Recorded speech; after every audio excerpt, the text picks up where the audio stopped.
On today's show, I'm talking to Diane Watson. She's a financial advisor and author of the book She Can Prosper. Now, she helps many women sort out their finances as they get older to empower them. A lot of women born in the 50s, 60s and even 70s didn't have the opportunities necessarily to secure their finances, and now they're finding themselves struggling in later life. Diane explains how they can turn things around. But before we get started, can I ask that you give us a follow on your podcast app or Instagram? Now let's get on with the podcast. Welcome to Retirement Rebel Life After 60. I'm your host, Siobhan Daniels. Join me on a journey to meet inspiring rebels who've redefined retirement. Together, we'll explore new passions, triumphs over challenges, and discover the vibrant possibilities of life after 60. This is about living boldly, not just aging. So are you ready to rebel? Last week, I spoke to Honor Marks, who's a force to be reckoned with. She's the founder of the Magical Midlife membership and is passionate about helping women to redefine what it means to be older and bolder. She helps women to find their inner passions and to reignite their lives in their 50s and 60s and beyond. If you've not heard our chat, please give it a listen. You can find it on any podcast platform or through my websites, retirementrebel.co.uk. Thank you, Diane, for agreeing to chat to me on the podcast, because finances for women are so important, aren't they? They're really important. And so many women are very fearful of understanding their finances, and they needn't be. And that's really why I wanted to write the book, to show women that it's actually not as difficult as they might think it is. Why do you think it is women are so fearful of sorting out their own finances? Do you think sort of historically it's to do with joint bank accounts? I think there's a number of reasons, actually, Siobhan. I think that a lot of girls don't think they're very good at maths, or they maybe get the message at school that they're not as good at maths as boys are. So they have this innate fear that maths equals money equals finance. So they're not going to be very good at it or very good with numbers. I think a lot of it is to do with what happens in our childhood. So a lot of the subliminal messages we get when we're little girls around the fact that money is what men manage. You know, I need to ask your dad about that, spending that money. So a lot of us get the idea that men are the people that sort money out, and it's not a girl's thing. And then I think some of it's about the relationships that we get into and who maybe controls the purse strings. So a lot of women, they kind of abdicate responsibility for that aspect of their lives and just let someone else sort it out for them, often with disastrous consequences, actually. How did you get into finances then? What's your background? Tell me a little bit about yourself. So my background, so I'm 30 years financial advisor, but before that, I worked in public relations and then I was in sales and marketing for a big training company. But when I was training, a lot of my clients were in financial services, so some of the big organizations, and I was very interested in it. I think also because my mother gave me very strong messages as a girl around the fact that my dad wasn't reliable with money. My father was quite a militant trade unionist. He was a contract joiner, so he was often out on strike or between jobs. So my mum took herself back to college and became a teacher and then a head teacher. So she always gave me those messages that, you know, finance is something that you should make sure you understand yourself. So I was very interested in it. And it was really as a consequence of having the children that I wanted to do something that, you know, fitted in with being a mom, but also something that I was quite passionate about. And that was how I got into it, actually. Did you find that it was the majority were men that were dealing in finances in those days and were, the financial advisors? Yes. So when I started off, the number of women in the financial world were quite small. I mean, still relatively, I think we're about 17% of the advisor population. So we're still lagging way behind. But in those days, yes, I mean, there were hardly any women. And lots of women will say that when they used to have meetings with their male advisor, he would talk to the man and they would feel almost excluded from the conversation, even if they were the main breadwinner, which is ironic, really, isn't it? Do you think, though, that, I mean, there's a generations of women who couldn't work unless their husband said they could work? So it was hard for them to provide for themselves financially, independently, wasn't it? Yeah, very much so. And I mean, they weren't, women couldn't have bank accounts in their own name until in the 70s. So we've always That is still blows my mind. I know. So there's always been that kind of thing around men and money. But I'm not just talking about women who maybe have given up work to bring up their children.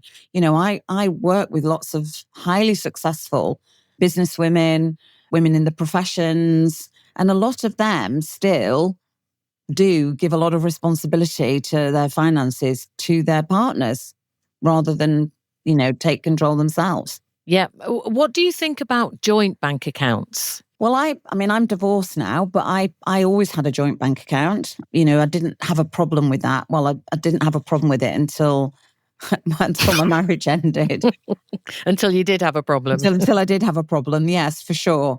I think it was my mum that said to me, "Oh, you must have a joint bank account." But I always had my own bank account as well. So, the joint bank account ran all the things that we needed to commit to together. And then I always had my own bank account as well. That's interesting. Why was that, again, because you were keeping a little bit aside for yourself for a rainy day, or just in case? I think it was what my mum told me. Yeah. Your mum sounds awesome. Do you know what? My mum, when I look back now, my mum was really awesome, because she was born into such a poor family. There were 9 of them, and she was the eldest. She made lots of sacrifices to sort of support the family. And she was terrified of being in a state of poverty. So she worked 2 jobs before I was born so that they saved 50% for the deposit on their house, which is Goodness incredible me. back then. Yeah. She used to save all the time. I mean, my parents were very, ordinary working class people, but my mum was terrified of dying and not being able to pay for the funeral. So there were people knocking at the door every week, insurance companies that don't even exist anymore, like the Salvation Army, and she'd be giving them a few pounds. So never living beyond her means. What, to make sure that she could pay for a funeral? Yeah. Yeah. It was quite a big thing. And making sure that, we were going to be okay, because, Dad's work was intermittent. He was on strike quite a lot when I was growing up. Mm. Now, the importance of providing for your future financially gives you that empowerment, doesn't it, to make decisions, and when you retire for your pension age. There are a massive group of women who've been caught in the WASPI, Women Against State Pension Increases, the WASPI campaign, because they thought that they were making provisions for when they retired and when they were in the 60s. And then last minute they got told, oh no, you're not getting your pension at 60, you'll get it at 66. Yeah. What's your feelings about that? I mean, I think it's a tragedy. I mean, I've read lots of stuff about it. I mean, I'm 65 and I'm still not getting my state pension. And of course, I was expecting it at 60. So, all my cohorts, all my friends from school are in the same situation. For a lot of people, their state pension is a massive part of their security in retirement. It's awful. And it's only going to get worse, actually, Siobhan, because the state retirement age will definitely increase, because people are living longer and they're having to push that age back so that they can afford to pay everybody their state pension. So when should people start thinking about making provisions so that in their 60s, 70s, 80s and beyond, they're going to be able to be financially fluid and be able to have options in their retirement, which is what good finances gives you, isn't it? Yeah, I mean, what we're trying to encourage women and men to do is to make sure that they've got things, they're financially okay, so that they've got choice. If they want to retire earlier, they can do. If they want to do what you've done, which is incredible, they can do. But in order to do those things, you need to have something set aside. And it's never too early to start, really. I mean, I was lucky that I had my BBC pension. Yes. And my savings. So I was able to make a decision to actually live with far less, because I was working long hours and earning lots of money and buying lots of stuff and cluttering up my life, but not happy. And I found actually I spend far less and I'm far happier. Do you think sometimes people get bogged down too much with the finances and stress themselves out thinking they need so much more than they actually do? Yeah, I think when people are working, I mean, obviously they are spending. I mean, in some ways, it's almost to comfort themselves because they're working so hard. They want to reward themselves. And, you're absolutely right. We all buy, I mean, not you now, possibly, but we all buy a lot of stuff. And some of the stuff we buy because it makes us, or we think it makes us happy. And it's a kind of contrast to the sort of the treadmill that we're all on when we're working. We need these lovely things to make it all palatable, really. And the reality is that we don't need as much. It's a short-term fix, really, isn't it? Yeah. And I mean, with, now that we've got Amazon, you can literally click a button and the next minute there's something arriving on your doorstep. So, I think we're all far more profligate than we used to be. And I think that's why people of my parents' generation were not wasteful. They put money aside, they were more careful. Therefore, they didn't earn as much, but they saved more. So talk me through if somebody in their 20s, 30s now is thinking of, they want to retire 55, 60 and not wait for their state pension age, which will probably be 80 in the future. What should they be doing?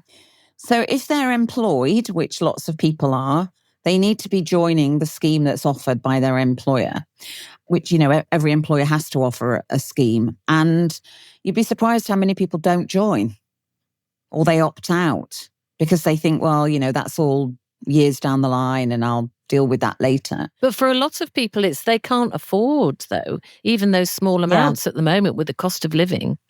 But you think they should still be doing that? And that is a challenge. I think doing something is better than doing nothing because you're going to get a contribution by your employer that you're not going to necessarily get if you don't contribute yourself. And I always remember, so my daughter's godfather worked his whole life for British Gas. And I always remember, and he had a lovely final salary pension scheme, but I always remember him telling me that when he started work at 16, quite a lot of his salary, it's quite a big contribution. And he didn't really want to pay it. But of course, there are professions where there is no choice about whether you join the scheme. You just join the scheme. Years later, even though it was a stretch at the start, he said, I'm so glad that I did because he retired at 50 back when you could.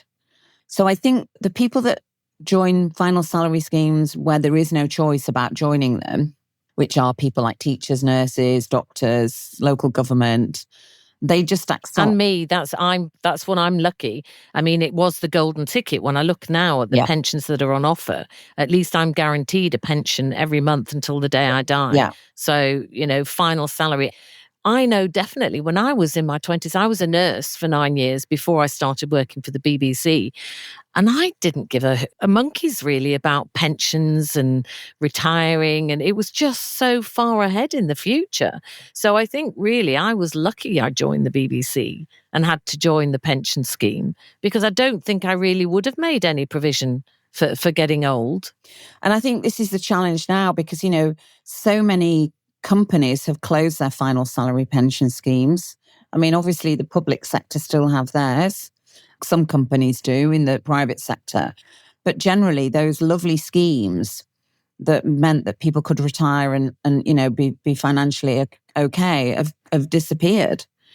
And what people are left with is something that pales into insignificance, really. But it is still worth starting. The sooner you start, the less you have to make, contributions you have to make. I mean, all this financial advice, for me, I feel a little bit uncomfortable in the sense of there will be people out there who just do not have the finances to make those contributions. They might want to, and it will make them fearful of when they retire and when they're older, when they're in the 60s and 70s, because they have not been able to make those provisions. What can they do? How can they turn the finances around? Well, I mean, anything that they do is better than doing nothing. So even if you're putting a small amount, maybe not even into a pension, but, saving it maybe into something like a cash ISA, just trying to build something if you can. And I totally accept what you're saying, that not everybody can do that. I mean, those people that can't do that will obviously, need to fall back on other things when they're older. I mean, fortunately, at the minute, the state pension is for a lot of people, if they're a couple and they've got full state pension entitlement, you're looking at sort of £26,000 a year. That's without having done anything else. So that's not an insignificant amount of money. I mean, obviously, very few of us are ever, well, I don't know anybody as well off in retirement as we are when we're working, because obviously you can't be. But, with the work with the people that I see, I mean, I was with a client yesterday and, he was saying, yeah, I'm managing okay with what I've got. Like you said, people don't maybe they're not as frivolous with their expenditure. They're much more living within their means possibly than they were when they had a big salary. I talk to a lot of women, especially since I started this podcast and wrote my book, Retirement Rebel, who are repurposing their lives in their late 50s and in their early 60s. And a lot of them, one of their big fears starting out on their own, because they don't think they've got enough money. So they stay in situations that really they don't want to be in. What advice would you give to them? Well, it's really important. And I know that being fearful of money, not being aware of your situation, keeps a lot of women stuck in unhealthy relationships, for sure. Having said that, I think the fastest age for marriage breakdown is women over 50. More and more women are deciding that they're not going to stay in a relationship that's not working for them, and are being brave enough to make those decisions. So I think for anybody who feels, that they want to make some changes, the first thing to do is to sit down and with somebody and understand what your situation would look like, what those numbers would look like. And often they're not, the fear is worse than the reality, if that makes sense. Yes, yeah. The reality Definitely is that they are probably going to be okay. But if they've got this big fear and they don't actually, understand what's going on below the bonnet, then they often are not in that situation where they have the confidence to do that. But I think a lot of women, like you say, that are in their 50s and 60s, that they are the high number of women now that are divorcing and going out on their own, were in those relationships in the days when they didn't have control over their finances, where they couldn't get a bank account, where they couldn't necessarily get a job without the husband's permission at some stage. So it is pretty scary to go out and actually having to be starting from scratch and learning about finances. Yeah, I mean, that is scary. And I've done quite a lot of work over the years with divorcees, mainly women, where suddenly we've had to sort of help them understand how things are going to work. I think that one of the, the most important things is that you get good legal advice, because a lot of women are not really aware of what they're entitled to and what their outcomes are going to be. And often if they are aware of that, that makes them more inclined to take some action. Because they understand that things that, the rules are pretty clear. If you're married for more than 7 years, including maybe a period of cohabitation, then it's a 50-50 division of assets. So it's much more favourable than it used to be back in the 90s. So yeah, when I split up, we weren't married, but we've been together a number of years and we had a child. I made this presumption that there was this common law wife. This was what we all used to bandy around and talk about. And I was thinking, I'll be fine. It doesn't matter.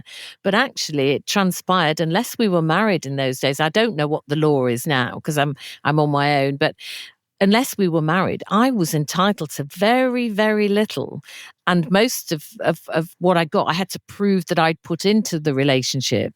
And it was a pretty scary time because I honestly believed, common law wife, you were covered, you were fine. But that's not the case. No, I mean, in the book, we take sort of key topics. And one of my big passions is cohabiting relationships and what that means, because, more and more people are cohabiting. Fewer people are getting married, but there is no such thing even now as a common law wife. So people still think that you'd be surprised. They do. If you go out on the street and ask, so many people think there is. Yeah, they do. And it doesn't exist. So, for example, if you're living in your partner's house, most of the assets that were brought into that relationship were his. You're in quite a vulnerable situation.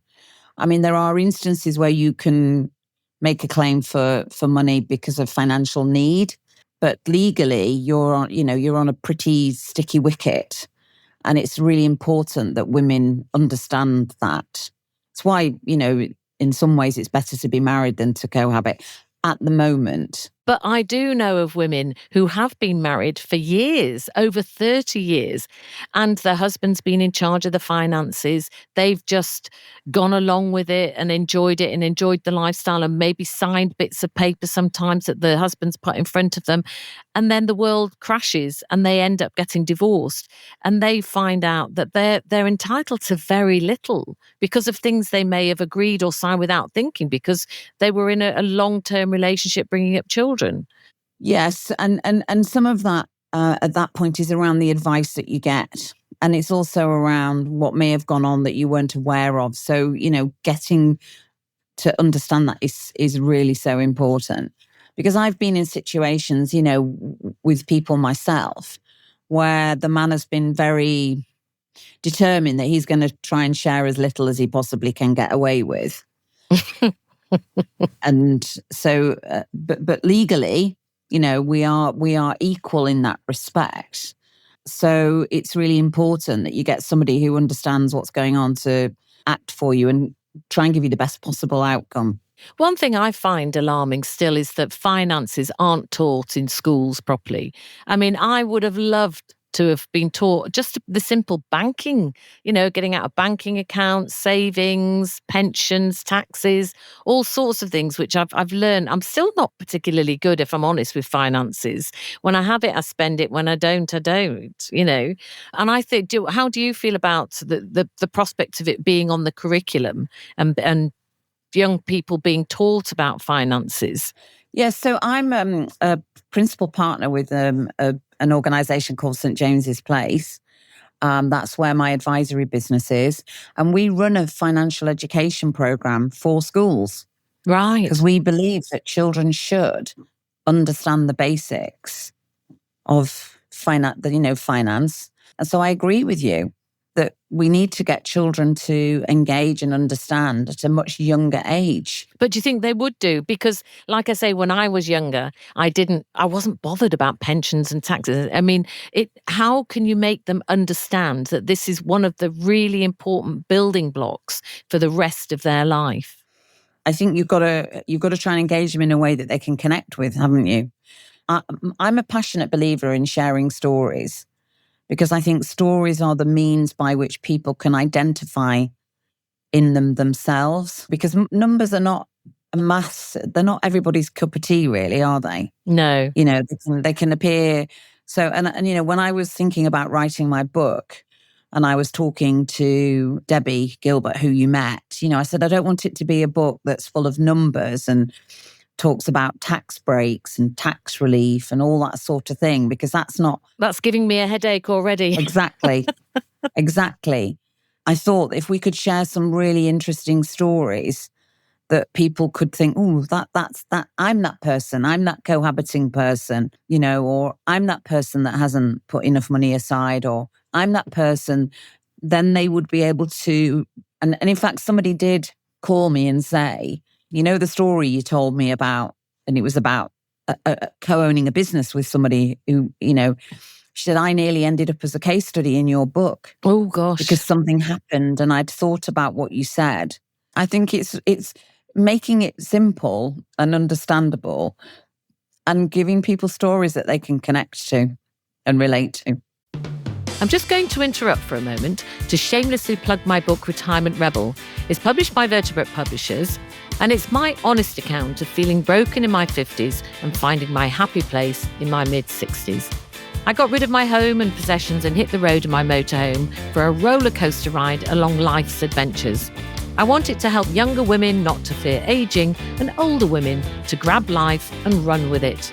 You can purchase a copy in most bookstores and on Amazon. Right, now back to the conversation. I think what is good about my book, says she, unashamedly plugging Retirement Rebel, but it is because it is my story, it's my truth. And there are so many women out there who say that they would love to do what I'm doing, traveling around in my motorhome and living in it. But they think, what about the house? What about the mortgage? What about the bills and everything? And to see that I have got rid of everything, my belongings and a house, and I've chosen to put all my eggs in one basket, really, and it's possible and I'm happy, it makes them think outside the box. And I think sometimes we need to rip up the rule books and think we don't need to spend the money the way we've been spending it. We don't need to necessarily stay in one place all the time. And I think that is helping them make decisions financially. Yes. You know, they think, oh, we need to rent out the house. No, you don't. Get rid of the house. Yeah. What would you say? Do you find that scary that they don't have bricks and mortar, though, to fall back on? I mean, obviously, you know, when you do what you've done, which is incredible, and I mean, you know, I'm loving what you're doing. I follow you all the time. You know, you are adding an element of risk into your life, right? Because you're reliant solely on Dora the Explorer, and you haven't got anything else to fall back on. But, you know, but aren't you just reliant on bricks and mortar with a house? I mean, that could burn down, or you could get subsidence. It could, you know. Yeah, and absolutely all of those things. But generally, property over time is an appreciating asset. The problem is it's a very expensive asset because, you know, you've got your council tax, there's always jobs that need doing, you know, leaks that need repairing, all sorts, gardening, you know, there's a whole manner of cost involved. So you end up existing because of that cost, not living. You do. And that's my big bugbear. That's what I want to gather together a community of retirement rebels who are all giving up the bricks and mortar and hitting the road and just, I don't know, I just feel we're all bogged down with massive mortgages and it just seems sad to me. I think, I mean, you know, you've hit a really good point there. When I've bought my first house in 1984, it cost double my income. My first house was 10,500. Yeah, I think mine was something like 16,000 and I was earning 8,500. So the multiples now are so big, aren't they? You know, so many people have to take on so much debt. Obviously, they take on debt if they go to university, and then they take on more debt when they buy a house. And then there's all the costs, because a house is an income draining asset, for sure. Costs a lot of money. And people don't often factor in the fact that, you know, there's all the stuff that needs to be done to a house, because they don't sort of stand still, do they? You know, over time, you need to replace windows and, you know, all sorts of things that you have to do when you own a property. So for you, you've got rid of all of that stuff. All you've got to do is keep your van on the road, make sure it's roadworthy, and, you know, it's going to take you from A to B. I've just had to spend, though, £1,300 getting a new cam bell and pump and things. You know, there are still expenses, but the level of the expenses means that I'm able to live. I'm able to just enjoy life a lot more than, you know, I had a drain in my garden within the parameters of my garden. So I was responsible, you know, if that backed up from on the street and things like that. So there was always that pressure of I could have a massive bill that I'd have to pay. And now, I don't know. It's just the way I like living, really. I suppose I like that level of risk. But I just think you say a house is an asset, but it's an asset in one way, but then it's not assisting you to live your life properly. And it's because we've told ourselves this is what we need to do. This is how we need to live. Are we getting it wrong financially? Totally wrong. Can we turn it on its head? Well, I think that in the UK, we are definitely of the mindset that owning our own home is very important. I mean, unlike the rest of Europe, where people rent. And the challenge there is that, you know, the way you're more vulnerable as a tenant in the UK, you have less security of tenure than you do abroad. So if things like that could be resolved, that would mean that, you know, people might be more likely to take the money out of their house. And because, for a lot of people, most of the money that they've built up over their working life is in their bricks and mortar. And most of them don't get to enjoy that because they then hand it on to the next generation. I don't know. I'm wired differently when it comes to finances. And I do worry a lot of my family and friends because they wish that I had a bit more security. But it just frustrates me that I see so many of my friends, dear friends, living in lovely houses, but then not really being able to afford to do much else. No, well, I absolutely hear you, and that is the case. Lots of people are saddled in expensive houses, that are still expensive to run, but then you're not earning the same amount of income to be able to afford to run them. Because when you retire, even if you retire on a very good pension, you're never going to be in the same situation as when you were working. That's a fact. Even if you've got an amazing final salary pension scheme, it's never going to be the same as the money that you were earning when you were working.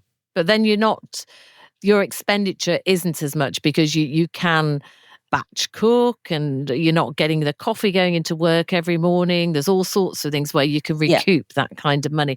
But so talk me through a best case scenario of providing for your old age. When do you start? What do you do? How do you do it?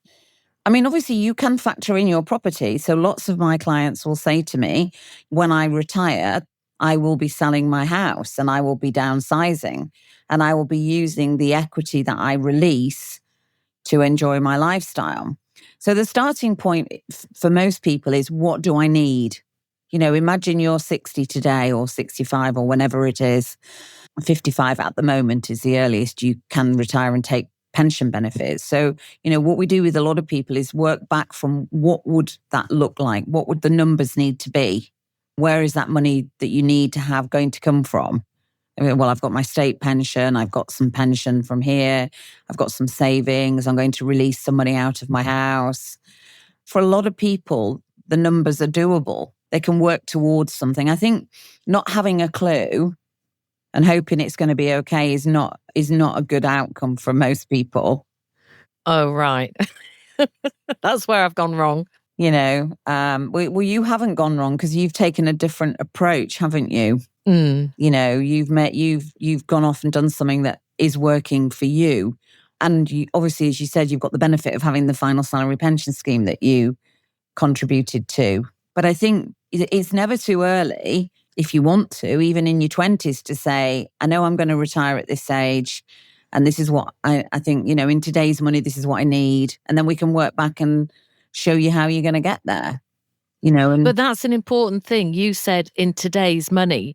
And I remember in the 80s when interest rates were phenomenally high, and then the mortgage rates and people losing their homes. So that's what makes me fearful when you're putting all your security for your old age just around finances, because none of us know really what's going to happen with those finances and with the cost of living. So you can be 20 now, providing for when you're 60, and then everything's completely different. Yeah, absolutely. But generally people have to do something. Yeah. Because doing nothing is not a good plan, really, is it? Whatever you're doing is better than not doing anything at all. So helping women with their finances is basically empowering them, isn't it? Yeah, it's getting them to feel engaged with their own financial situation. And with that comes confidence. It makes them empowered if they're in a different, for example, we talked about if they're in a difficult relationship, or if maybe they'd like to retire sooner than they think they can, or maybe they want to go off and do what you've done. That's having the information around their situation and their numbers gives them confidence sometimes to do something that, they wouldn't otherwise do. Now, you said your book's got case studies in of various women to be able to help people with their finances. What other elements are in the book that will give them the tools to be financially secure? So the book takes the reader on an age journey. So for the different phases in women's lives, there are some things to think about. when they're in their 20s, 30s, 40s.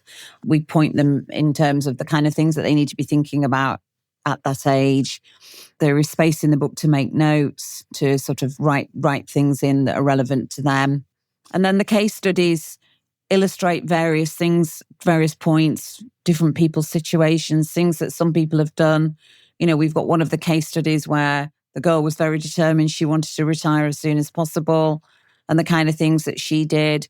And actually, she still has a house at the minute, but possibly not for much longer. And she's gone from being an accountant to being a gardener. For her, being able to have a choice about doing something very different was something that was important to her, getting out of the rat race, really, and living a more simple life. There are a lot of people who are in their 60s and 70s and even beyond who are finding that they're having to go back to work because they can't balance the books. The finances aren't enough. And my heart goes out to them, especially when they feel that they've provided all their life for their pension and for their retirement, and they're having to go to work. That's a difficult situation, isn't it? Yeah, I mean, the cost of living crisis has certainly not helped, Siobhan. So, a lot of people, I was just reading I think it was in the Sunday Times, a lot of people retired before that happened. And now they're 4 or 5 years on and they're realizing that they can't, manage on what they thought they would manage. Because obviously inflation's been higher. Inflation's gone much higher than it was for the previous 15 years. That impacts on prices of everything. And people are finding that they're not, they haven't got enough. Yeah, so what advice would you give to them with their finances? Well, I mean, obviously they need to ideally sort of sit down, have a look at what's coming in, what's going out. And if it's not, if it's not sufficient, then I guess they do have to think about supplementing their income. We've got lots of women. I think the fastest growing, so more entrepreneurs than ever are females. So women are really very adaptable. And we're seeing lots of women create side hustles. It's not necessarily sort of working in the traditional sense that we think of, but where they can supplement their life by sort of, creating these little businesses for themselves that maybe are their passion projects. Is that older women? It's across the piece, really. It's across the piece. I'm really amazed at how many women I've met in the last, 5 or 6 years who have got all sorts of little things that they're doing on the side. Some of those women not actually working full time, but, they've set up little businesses that, are making a difference financially, for sure. When we started this conversation, you were talking about your mum and the advice that she gave you and things that have stuck in your mind. What kind of an influence do you think parents have when the children watch the way that they spend money? I know, for example, I do fritter my money. I do, stuff really isn't important to me. So if I've got it and I can enjoy it, I'll spend it. Whereas my daughter is a lot more frugal. She's more sensible. She's got a big mortgage and her house. I think it's almost like she doesn't want to be like I was. Well, I mean, we do definitely learn from our parents, for sure. And we can learn in a positive towards way or an away from way. So if we see our parents behaving around money in a way that we think isn't the way we want to behave, then we may set off on a different tack. We may say, I don't want to be like that. I want to have a different outcome for myself. Maybe particularly if things were very tough financially. Or if we witness our mother not being engaged with her own finances and then seeing what, if your mother's then saying, look, if you don't want to do what I did because this is what happened to me, they can be messages that make us behave differently. I think our children do, they're very aware of what we do and how we behave, aren't they? For sure. Yeah, definitely. For me, with my mum, this idea that you don't spend what you haven't got. I mean, I'm always shocked when people spend more than they earn and put it onto credit cards. And then the credit card bills are expensive and the debt's rolling up because they're not clearing it. And, that was a message that was very strong when I was growing up by both my parents, that you only spend what you've got. You don't spend more.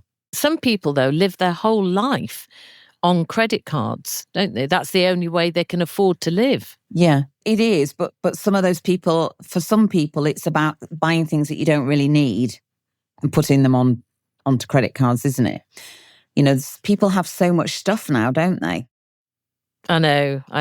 How important do you think it is for youngsters to open bank accounts? I mean, both my kids had bank accounts when they were at school, and they both had sort of jobs that they did, and they earned pocket money. So I think getting your children used to budgeting and being responsible for their own money is important. Both my children went to uni, but they did it differently. My son was sponsored through university and lived at home, so he managed to save quite a lot of money. My daughter went to university and, worked to make sure that she'd got enough money. So getting your children used to living within their means is quite important. I know. I think my daughter saw me fluctuate between sort of living between my means, living off credit cards at different stages, depending where I was in my life and where we were living. I always tried to live in areas that were really good. So she went to the good schools, but that would stretch me financially to do that. But I felt it was worth it. But I then feel I made a lot of sacrifices in the things that I wanted to do in life and what I wanted to spend money on, which is now why I'm being in my old age more selfish, and it's about me, and I'm spending the money on me, and I'm having a good time. And I think a lot of people want to do that when they repurpose. They think, what do I want to do now? Where do I want to go? What do I want to spend my money on? It's all right if you've got a good pension because you've got those choices. But if you haven't got a good pension or a good income, it's very difficult in old age, especially as you've just said, the cost of living's going up. Yeah, I mean, and we're living longer, right? So it's a double whammy. I mean, I remember when my grandmother died in 1966, and she was 66, and we all thought she'd lived to a good old age. Mm. That's a year older than I am now, and that doesn't feel like a good old age to me. My mother's 92. My father passed away last year at the age of 93.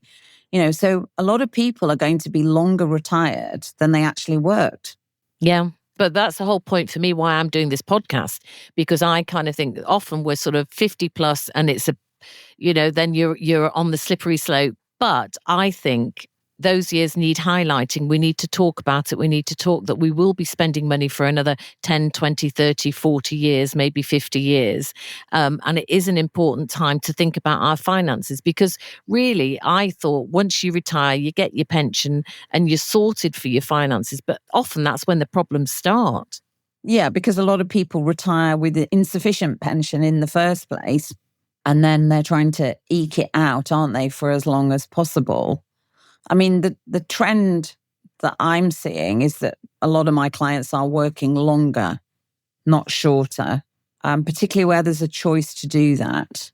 Obviously, we've got massive stuff around age discrimination now. So, you're not able to say to people, you've got to go if people want to carry on. And lots of people that I know, are still working in their 60s because they enjoy it, actually, not because of the financial side of things, but because they have a job that they find rewarding and they feel engaged and they like meeting with other people, and they obviously have holidays and all those sorts of things.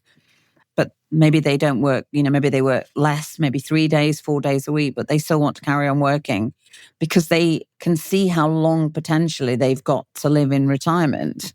Well, I've absolutely loved talking to you about the finances, and it is important. I know it's important. I do need to get my head. I'll be 65 next. It's about time I really got a grip of my finances. But before you go, there's one question which I ask every one of my guests. This podcast is called, as you know, Retirement Rebel, Life After 60, and I'm a retirement rebel. So I want to ask you, when's the last time that you felt like a rebel, or when was the last time you were rebellious?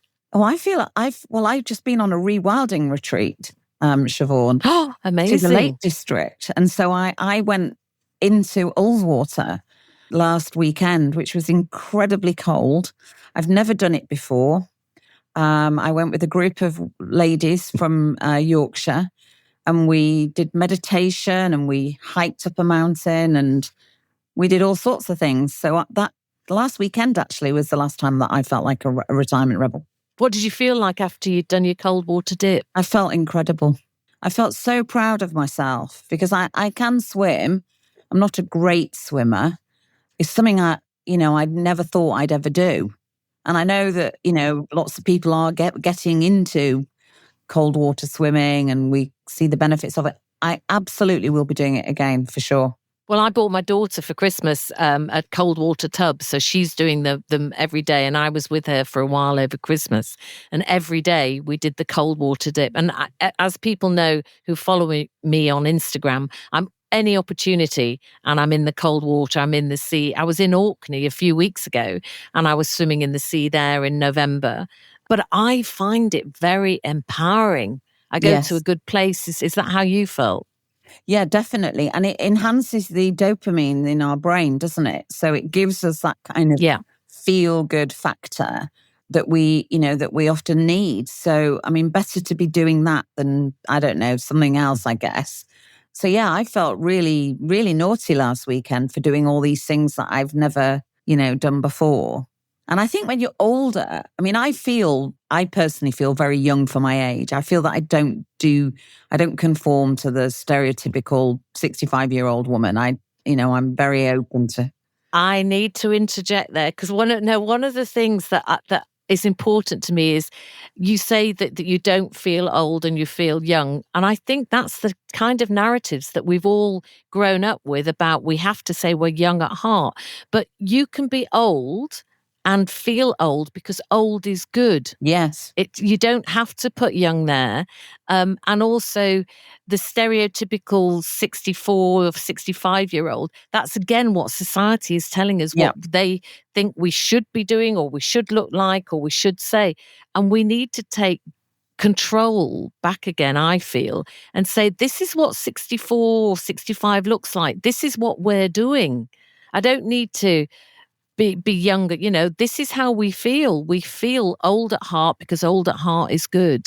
No, I totally understand I absolutely do. I do. Because I used to say I feel young at heart, and actually I stopped myself from saying it now. Occasionally I'll say it and I go, no, I mean old at heart because old is good. I totally get that. And I agree with you. I think there is a lot of ageism around, isn't there? Generally. Yeah.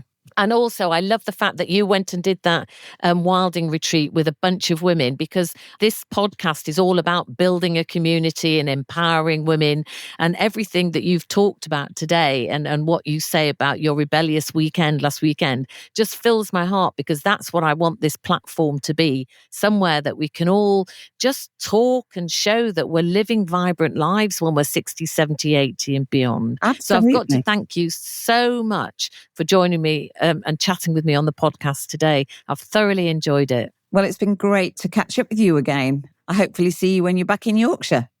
I hope you enjoyed that conversation with Diane Watson, the financial advisor and author of the book She Can Prosper, just as much as I did. She'd got so many good tips about how women can empower themselves financially to ensure that they feel more secure as they get older. I learned that we need to encourage girls to take more ownership of their finances and to stop them thinking that money's something that men manage.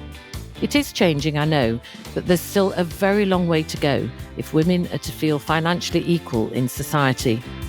I also took away from our discussion that the rise in state pension age means that women need to think even more about getting their finances right from an early age, so that they've got choices when they get old and hit their 60s, 70s, 80s and beyond. Next week, I've the pleasure of chatting to Karen Wright. She's a former Great British Bake Off contestant, and she has her own cookbook out called Meals on the Move. We talked about how life can find new meaning in your 60s, and you can actually redefine who you are when you discover the confidence to stop self-limiting and to try something new like she did. I hope you enjoy it. Thank you so much for joining me on today's Retirement Rebel Life After 60. I'm truly grateful for your time and your willingness to embark on this journey with me. If today's conversation sparks something within you, or if you've your own rebel story to share, I'd love to hear from you. Please reach out through our social media channels or email, and let's keep the conversation going. Email us on podcast@retirementrebel.co.uk. And remember, if you found value in our time together today, consider sharing this episode with a friend who might also enjoy and benefit from our Retirement Rebel community. Spreading the word helps us grow and continue to challenge the narrative around life after 60. All of our details can be found on retirementrebel.co.uk. Retirement Rebel Life After 60 is written and hosted by me, Siobhan Daniels, and produced by the incredibly talented Matt Cheney. Join me again next week for another episode. Until then, keep embracing your inner rebel and living life to the fullest. Bye for now.